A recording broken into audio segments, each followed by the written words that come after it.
We've got you covered all season long. Welcome to the BCSN Nation podcast, powered by Buffalo Wild Wings.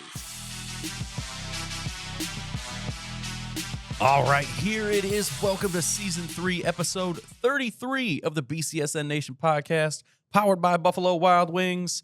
Let's go, sports bar.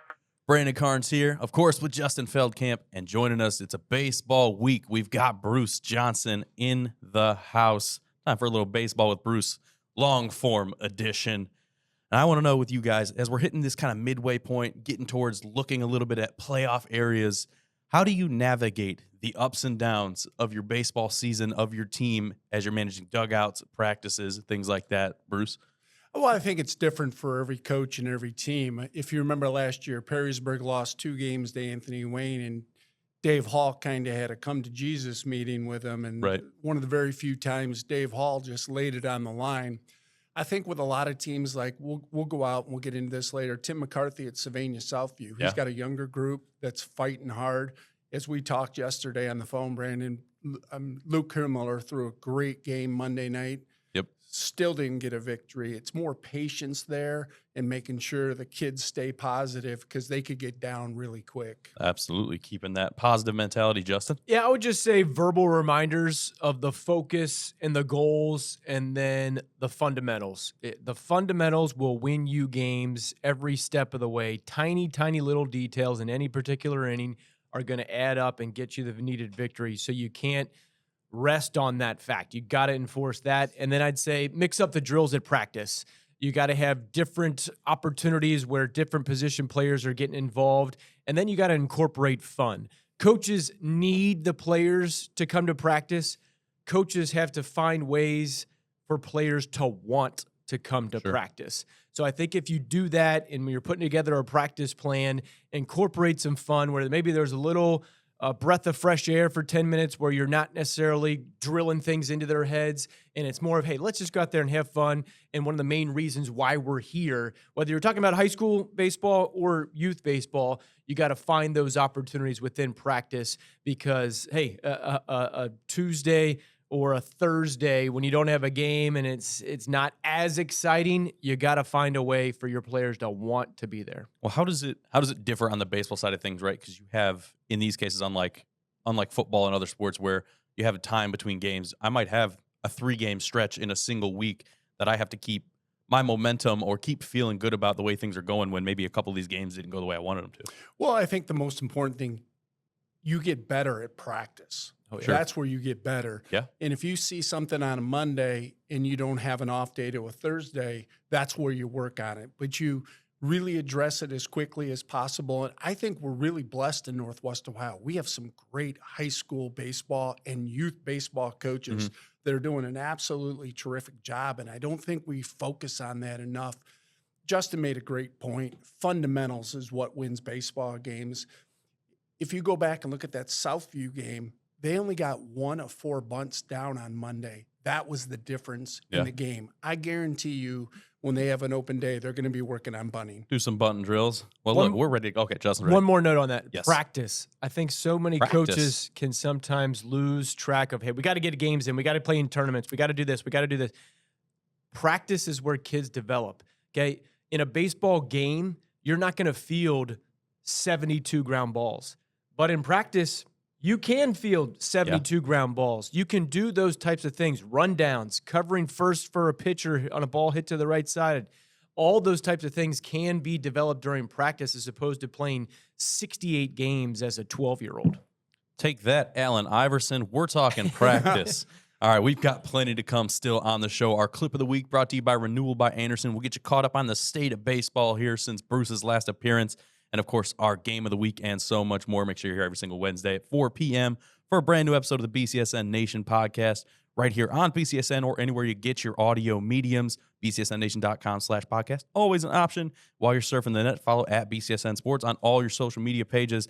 But now it's time to get rolling into our favorite news segment, Take Note, a chance to shine a spotlight on some news and noteworthy performances over the last couple of weeks.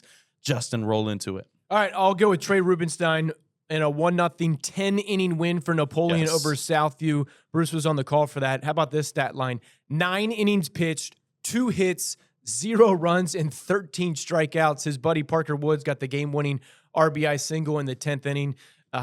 You love winning those games. You hate losing those games, but a standout performance from the Wildcats. And then my state rankings that I like to go through every week on the podcast. Yep.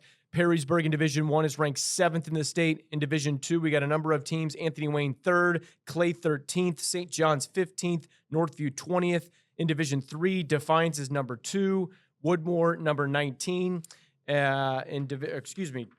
Defiance number 2 in Division 3. Yep. Then in Division 4, you got Lake and Napoleon in the top 10. Division 5, Ottawa Hills, Eastwood, Oak Harbor, and Liberty Benton in the top 13. Division 6, Van Buren, Elmwood, and Hopewell Loudon are ranked, as is Woodmore. And then in Division 7, you got Calvert 2, Kalida 3, Mohawk 4, Montpelier 11. Right to Bruce's point, we got some dang good baseball here in Northwest Ohio. Most certainly. Your news or noteworthy performance here, Bruce? Well, for me, it's Owen Graff. He threw a one-hitter on Monday. The Ohio State commit was dominant. He had 10 Ks in the game. And it's one of those things. Every week I go back and look, there's an Owen Graff note. I could have made him my spotlight player pretty much every week, and I've stayed away from. Today he deserves it. He's been dominant, and there's a reason Anthony Wayne's 11-3, and it's a different 11-3. And what I mean by that, their schedule's been brutal. Yeah, they did a great job challenging themselves in a lot of the sports we've seen them have so much success in since football season. I'm staying in the City League. I talked about it in softball last week. I'm staying in the City League because there is a race atop the City League between Bowser and Start. Both of those teams, one loss in City League play to each other, and they're both battling it out. I think these two teams collectively, looking at stats, 5 different pitchers on these two staffs, 1.5 ERA or lower. These guys are dealing, they're winning games, and that is the last meeting. They played each other Monday. Bowser got the 5-2 win on Monday the 5th. They don't get to play each other again until if they meet up in that City League final. So a great matchup. Both of those City League teams off to a great start so far. Kyle Schropp been dealing a 0 ERA, batting .429, and then you've got guys like Bryce Creasy at Start with a .550 batting average and a 1.5 ERA. Caden Schuster, a .458 batting average. These teams are going to match up well if they meet up again in the City League final.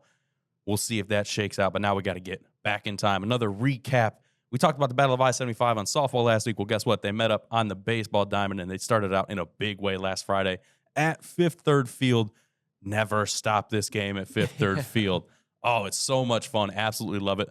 The Falcons got the win in that one, 8-3. 8, the magic number you'll notice in this series over the weekend, because Saturday they met up for a doubleheader. Rockets win 8-3. Second game, 8-1. Score 8 runs, win the Battle of I-75. That accurate, and yes, to toot the same horn that you're tooting in regards to having this series each and every year, at least one game at Fifth Third Field. Great environment, 2,000-plus fans, and that was after it rained much of the day. Kyle Leppemeyer, the groundskeeper there at Fifth Third Field, did a terrific job with it. Typically every year I take one of my youth baseball teams down there. We did it again this year. Solid environment, and BG fans had a little bit of the edge as far as in attendance for my visual eyeballs. And I would say 8 runs was the magic number. But then I looked at the stat box scores for this. So UT had 3 errors on Friday, leading to 3 unearned runs. They lost the game. BG on Saturday in game 1, 5 errors led to 4 unearned runs. Oof. They lost the game. Saturday game 2, BG had 2 errors led to 1 unearned run. So all 3 games, the team with less errors and less walks allowed won all 3 games. We talk about fundamentals, Bruce. You also got to throw strikes and you got to field the ball. When you do that, it equates to victories. When you don't, it equates to losses. So that was the case. But UT's Caden Konzak, 4 for 5 on Saturday and 1 for 3 on Saturday with 2 walks. Excellent time at the plate for him. But as we look at this MAC tournament race, the top 6 teams make the Mid-American Conference tournament, and the top 4 are clinched. Kent State, Ball State, Miami, and BG have already clinched. Yes. So spots 5 through 9, UT, Western Michigan, Eastern Michigan, Central Michigan, and Akron all vying for those final 2 slots. So basically 9 teams for those 6 spots, and 2 are still up for grabs. UT with a chance heading into the final stretch of the regular season. Yeah, Toledo will take on NIU this coming weekend, May 9th, 10th, and 11th, a chance to clinch themselves in the MAC tournament. Bruce? Well, Justin stole my thunder. I was going to talk the team that had the less errors in each Yeah. game won. But what's interesting to me, there's 3 teams tied atop the MAC at 18-6. Mm-hmm. Then you have Bowling Green and Toledo. And I don't know if you guys understand how important Saturday was for Toledo to sweep that doubleheader. Because the last couple of years, Bowling Green's had the better of it. Sure. Toledo came out and played great baseball on Saturday. And those 2 wins, I would be very surprised at this point if Toledo doesn't get the 5th. I don't think they're going to get ahead of Bowling Green at this point, Sure. but I think they'll solidify a position in the tournament. And once you get in that MAC tournament, you really never know what's going to happen. So kudos, and I agree with both of you guys that I would like to see the whole series down at Fifth Third if at I'm all in. possible. Count me in. Yeah, you talked about Caden Konzak on Saturday. Zach Horkey on Friday for BG. 3 of 4, 5 RBIs he brought in for the Falcons. A great day for him. And then Jackson Bergman, game 1 on Saturday, dealing for the Rockets. 7 innings, 4 hits, 3 Ks in game 1. Brady Sassy comes in game 2, 6 innings, no earned, and 6 Ks for him. Like Justin said, they sit 5th right now in the MAC standings. The Rockets do a weekend series with NIU. BG taking the week off from MAC play. They'll get some out-of-conference weeks, including a big matchup with Notre Dame this weekend. They'll take them on in Notre Dame Friday and Saturday, and then on Sunday, right here on BCSN, they take on Notre Dame at Stellar Field. Make sure you're checking that out on Sunday. And now we'll be back after 30 seconds from Buffalo Wild Wings. Buffalo Wild Wings buy one, get one free boneless Thursdays saved me so much cash. I can finally do everything I've ever wanted in life, like skydiving. You ready? No, this was a mistake, a huge mistake. I want to go back. I want to go back. Go! Yeah, I'll probably just use the money I saved to get more buy one, get one free boneless wings at B-Dubs. No brainer. Buffalo Wild Wings. Let's go sports bar. At participating locations, not valid with other offers or discounts. See website or app for details. We talk about Maction, we talk about Taction. We got to come up with a clever name for CHSL action. I don't know if there's something we can figure out in there, but we got to get to it because we got to get into some CHSL action from last week. The Irish Knight Diamond Edition. The Knights beat the Irish 4-1. Charlie Pastula was dealing in this one, or on the plate, 2 RBI triple. Drew Puckett, an RBI single in the 5th, and that 5th inning was the difference really in this game for both teams. It really was. Bo Gardner was throwing great for Central. He was battling Julian Coleman. It was 0-0 through 4 innings. Central loaded the bases in the top of the 5th with nobody out. They were only able to get 1 run. And at that point, I kind of noted, I was calling the game, boy, Central might rue this, that they didn't get more runs in. And sure enough, in the bottom of that inning, St. Francis put together a couple hits, a walk, and then Charlie Pastula, as you mentioned, hit that triple over the right fielder's head, and you just felt all the momentum go. And to tell you guys, it's been kind of a microcosm of Central's season this year. Jeff McCarrick knows he has talent. They're in every game just about. They just can't get that big hit or they make that crucial error. Again, back to Justin's point, fundamentals.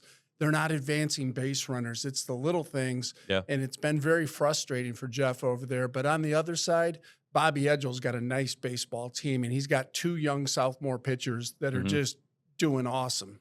Yeah, I like the well-roundedness of the Knights squad. They got Nick Hood, Charlie Pastula, Julian Coleman, just 3 guys out of their full roster that I've liked to see out either on the mound or at the plate or playing well in the field. So I think when you're well-rounded as opposed to Bruce relying upon one guy every 4 days or something like that to, okay, we can win when he's on the mound type of deal.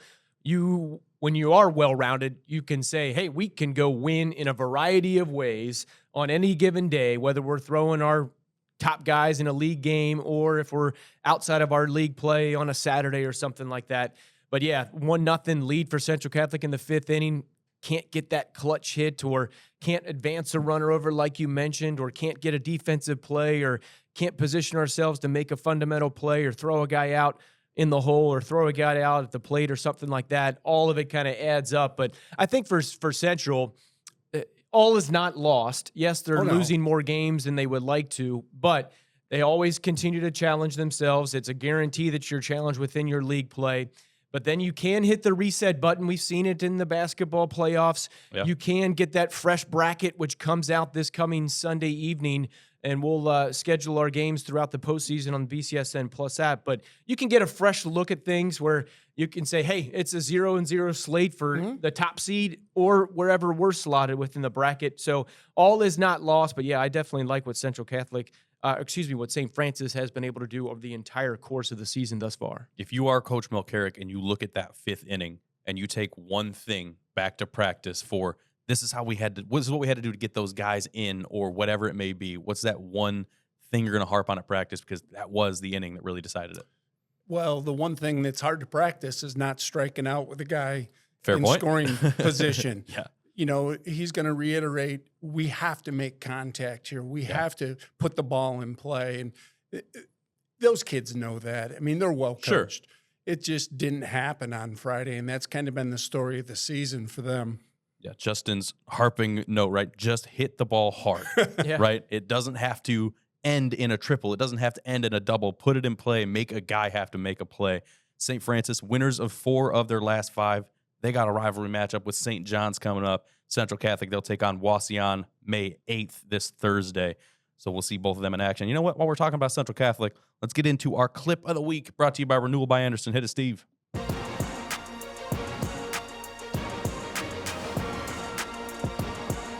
We here at BCSN are no strangers to watching Preston Fryzel make plays. He did this. They took on St. John's last week as well. Here we go. Troy Lucas up to bat. Setting it up. Pop foul. All right, out of play. Nah, Preston Fryzel, everything's in play all the time. Woo! A great adjustment. Find that ball over his shoulder. I mean, we're used to watching Preston Fryzel make crazy catches no matter where he's doing it. Was that the back corner of the end zone or down the right field line? He looked to see the sideline, got the toe tap in. There is a level of difficulty in tracking a baseball over your shoulder as compared to a football, right? A little more surface area to watch with that pigskin. Hats off, too. Yeah, look at that. He made a Literally direct hats off to beeline him. for that. Came up. That's the thing I like. He came up right away. What's my next move here? Yes.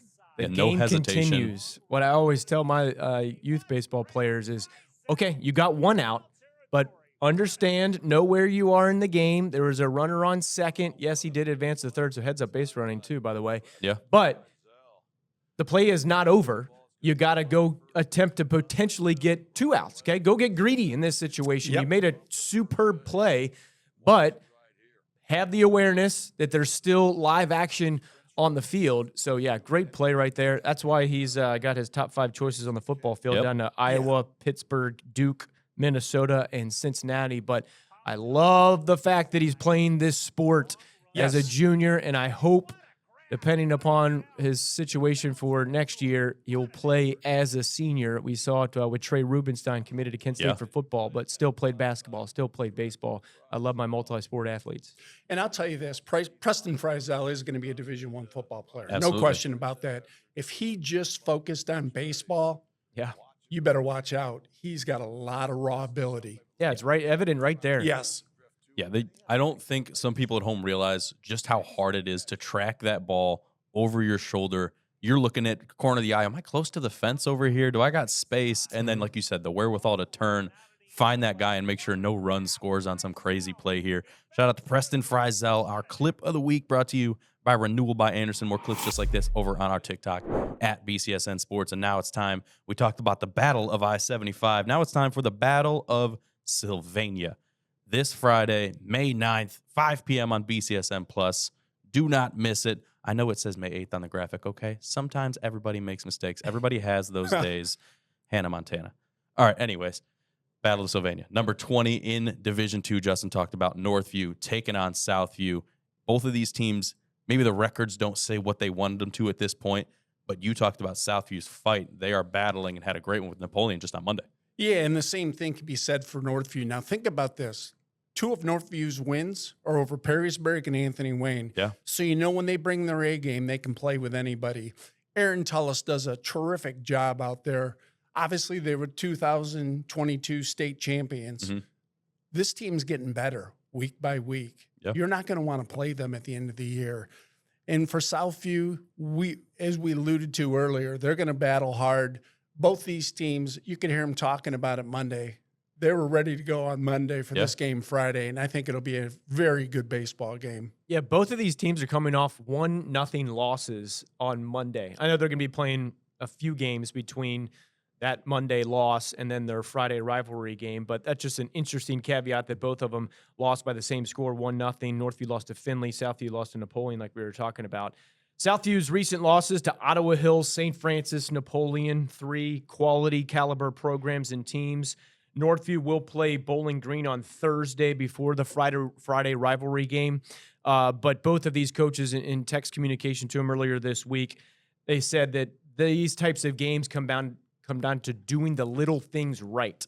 So I can't echo that enough from them. Timely hitting, consistency, pitch well, and then not give up those big hits to the other teams, and then vice versa. And then Coach Cholos told me that their brand of baseball at Northview, since he's been there as an assistant or now the head coach, is throw strikes, play good defense, and then scratch together a few runs.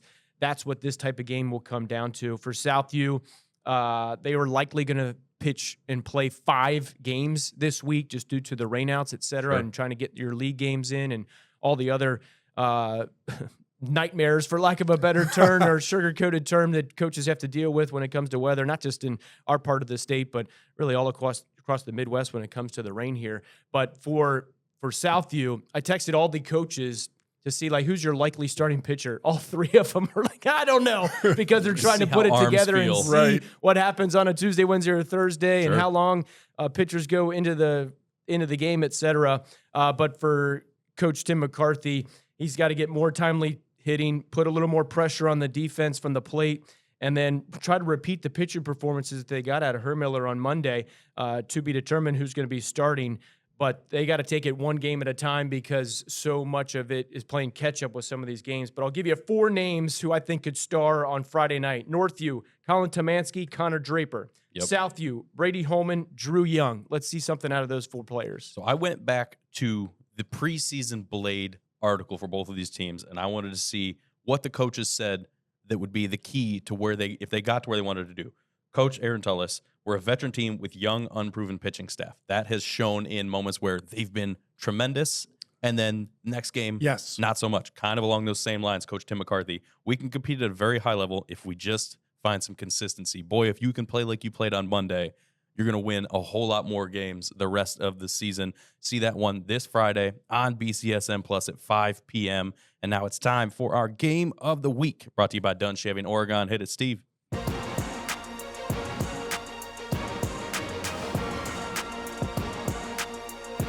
Tough to get much better than 2 top 10 teams in the state rankings meeting up right here on BCSN Plus Thursday, May 8th, 5 p.m.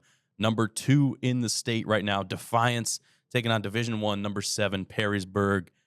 Boy, I'm excited for this one. Oh, absolutely. You know, I haven't included Defiance in my top 10 baseball poll because I thought they're just a little bit out of our area. I get it. But I'll tell you this. This is going to be a great measuring stick for both teams. Absolutely. Perrysburg has only have 2 losses on the season. We know what they have. They're very good.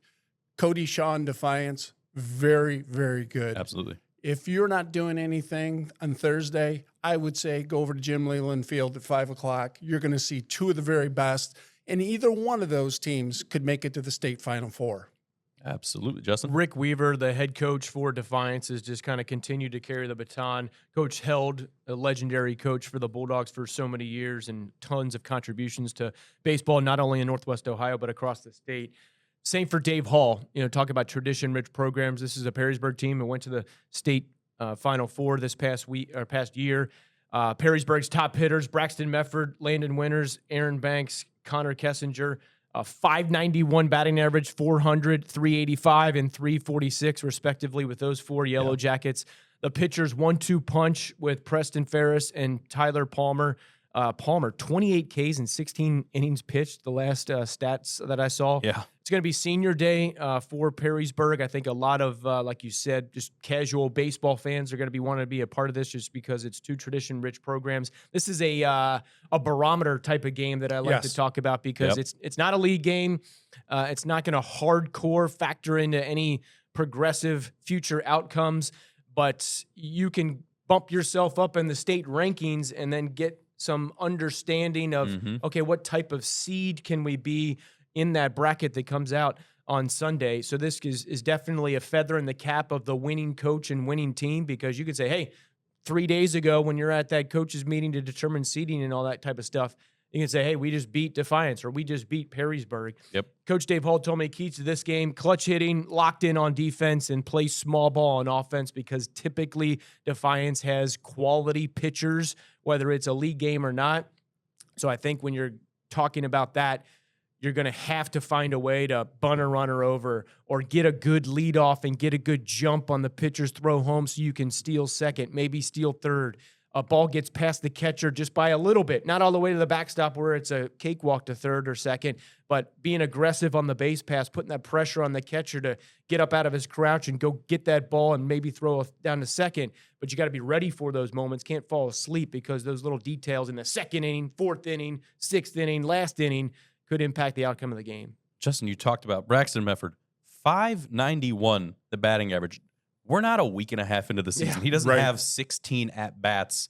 591. Bruce and I were like, is that a typo in the blade? What's going on here? Against top-notch competition, and that's why he was my player of the week last week. Yeah. I don't think he gets enough credit. There's so many good ball players out there. Sometimes Braxton's forgotten about, and he shouldn't be. He makes that whole offense go for Perrysburg. Perrysburg is Division I. Defiance is Division III this year. And a reminder to our listeners and viewers, expanded 7 divisions for the OHSA state playoffs. So it's going to be interesting. This is the first go-around with all of the seasons from fall, winter, and now spring as to how these teams gravitate into these new divisions, and then who are you facing? Do you have a sectional? Do you not? Where are you placed within the district? How many games you got to win, and forecasting that out to see, okay, if we get out of districts, who's in our region, all that type of stuff is something that coaches are navigating in some ways for the first time, or at least a little differently this time around because of that expanded divisions. Like we said, you need something to do on Thursday. Make sure you head out to Jim Luton Field. Number 2 Defiance, number 7 Perrysburg, 5 p.m. right here on BCSN. We're right back after 30 seconds from Buffalo Wild Wings. I've saved so much money enjoying Buffalo Wild Wings BOGO half-off traditional wing Tuesdays. I can finally afford everything I've ever wanted in life. Wings. All I ever wanted was more wings. So yeah, buy one, get one half-off traditional wings is the perfect deal for me and my lifetime yearnings. I value it more than literally anything. Buffalo Wild Wings. Let's go sports bar. At participating locations, not valid with other offers or discounts. See website or app for details.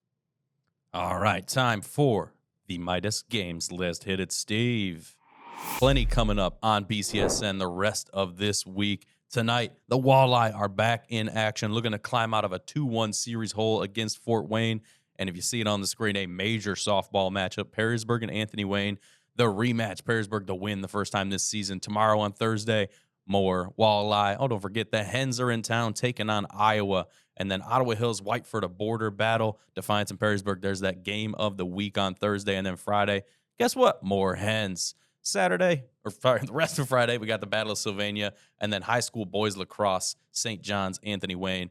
Busy, busy, busy. Each and every time we bring up this full screen, Steve, leave it up there as we got the lot to digest here. Entering Wednesday, Walleye down 2-1 in the series. Hope is all not lost. Oh, no. They'll be just fine. That Perrysburg, Anthony Wayne. How about Springfield taking down Anthony Wayne earlier this week on the softball diamond? That holy trinity, Alyssa and Sarah, our cohort here on the softball podcast, she's talked about how that holy trinity of Perrysburg, Anthony Wayne, and Springfield, all in different divisions this year, all could make deep playoff runs. How about the interesting way in which the Mud Hens walked it off on Tuesday night? They give up a home run, 1 strike away from winning in the top of the 9th, come back in the bottom of the 9th, win on a walk-off hit by pitch. Yeah. Hey, any way you can get a dub, Bruce. Yeah, Jemai Jones got hit by a pitch. I called that game last night, 10 innings, but it was a victory. And the Mud Hens, how about this? 11 of their last 13 games they've on won. Fire. Don't forget Italian Bowl. Getting ever closer. June 28th, the IFL comes to town. The top 2 teams taking it out in the Glass Bowl. Go get your tickets. If you don't know how to get to it, head over to our social media pages at BCSN Sports. We got plenty of links over there. Get to it. Good luck to the Walleye tonight. Good luck to the Walleye on Thursday. Let's bring this thing back home on Saturday? Saturday's in Fort Wayne, right? No, Saturday's home. Saturday and Monday Listen, at 6 and 7. Playoff hockey is a lot. I know that we're going to be here every single Wednesday for a brand new episode, so you can count on that. In the meantime, follow at BCSN Sports. Follow at 𝗦𝗽liche 𝗶𝗵𝗵𝗵𝘁𝗹𝘆. We'll see you next week.